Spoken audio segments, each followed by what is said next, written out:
Antonio, are there any Florida man stories? There are always Florida man stories. I don't even try to find Florida man stories. They find me. Sometimes I'll find a story and I'll be like, oh, okay, I'm going to read that. And then it's like, oh, it's Florida. Hello, hello, hello. This is Dr. Badvibes. Thank you for stopping by. Got some news.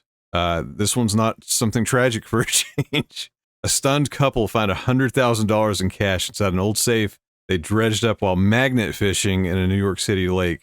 Didn't know magnet fishing was a thing. How does that work? You just hope the fish swallowed a bunch of ball bearings? But I assume it's like, you know, the people with metal detectors on the beach. You drag a magnet across the bottom of a body of water and try to dredge up stuff. Anyways, so a New York City couple got their hands on about 100 grand from a safe they pulled up from a lake in Corona Park.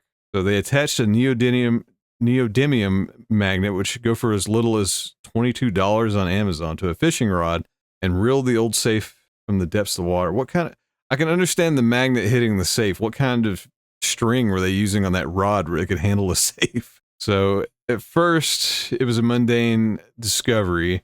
This is, they found, you know, a bunch of safes before, you know, whatever, they're metal, they find them usually empty. Because after they wrenched this one open, it became clear they'd stumbled on quite the score. That's a big safe. Oh, wait, the perspective had me thrown off. Okay, it's not that big. I mean, it's still big enough that how did fishing line handle that? They must be using some intense line. Anyway, they pulled it out and there were 2 stacks of freaking hundreds, big stacks. Yeah, this is a photo of them actually pulling it out. Let's see what the photo gallery looks like. Yeah, it's got money in it. He's also the heavyweight champion, apparently. Yeah, it says they've been magnet fishing since lockdown. They even found a pistol. Okay. But they turned it in to police, so yeah, that's cool. Don't find a don't pull a gun out of a lake and commit crimes. That's not good. Wow, they found a safe that still had money in it. Why would you throw away a safe with money? So she thought he was joking at first, but she saw the bills inside plastic baggies and said she lost it. Unfortunately, the water did manage to work its way inside the baggies and damage the $100 bills.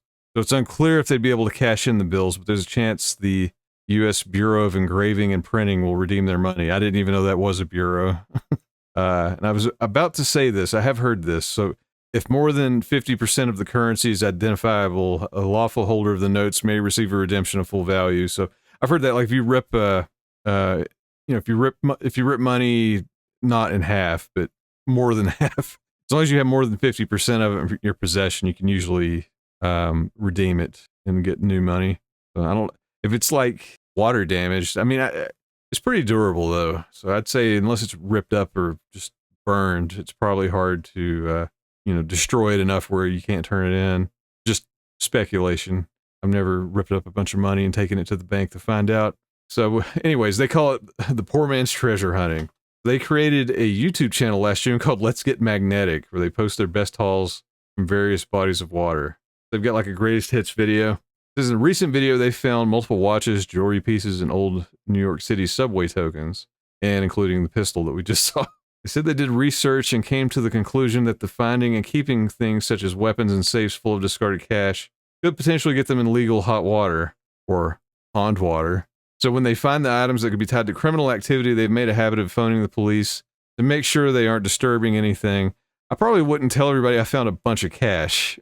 I'd probably just be like that Homer Simpson meme and disappear into the bush holding the safe. So obviously it was a safe that was stolen, but there was no crime with us. There were no IDs, no way to find the original person. So they were like, well, congratulations. They also said the top brass of the NYPD were at the scene, including captains, and that many officers were excited to see what they'd found.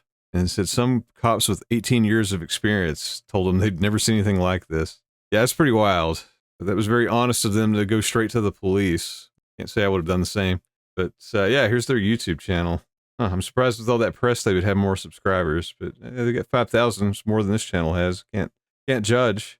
I assume this is the video of the money. It's got a lot of views.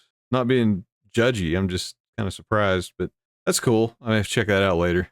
Again, it's like people at the beach, with the metal detectors. I'm trying to think. I have some relatives. They live near basically right on a lake, and it gets so low in the wintertime that you can pretty much just walk across it. And I've been up there during, in the winter, and You can just see stuff all over the bottom of the lake. I mean, you know, people riding around on boats or whatever, they're dropping their sunglasses, dropping phones, wallets, whatever. So I've never asked. I'm sure in situations like that, I bet people wait for the water to get low enough and they just walk around and grab all kinds of stuff. No magnets required. It's a heck of a find. McMeow says, my husband wants the magnet fish. I didn't even know that was a thing. I mean, it makes sense now that I see it, but it's like, okay. Trace, I thought he was Randy Savage's doppelganger. Oh yeah, want to go to the lake and have minutes of playtime. Cream of the crop. Beat goes on.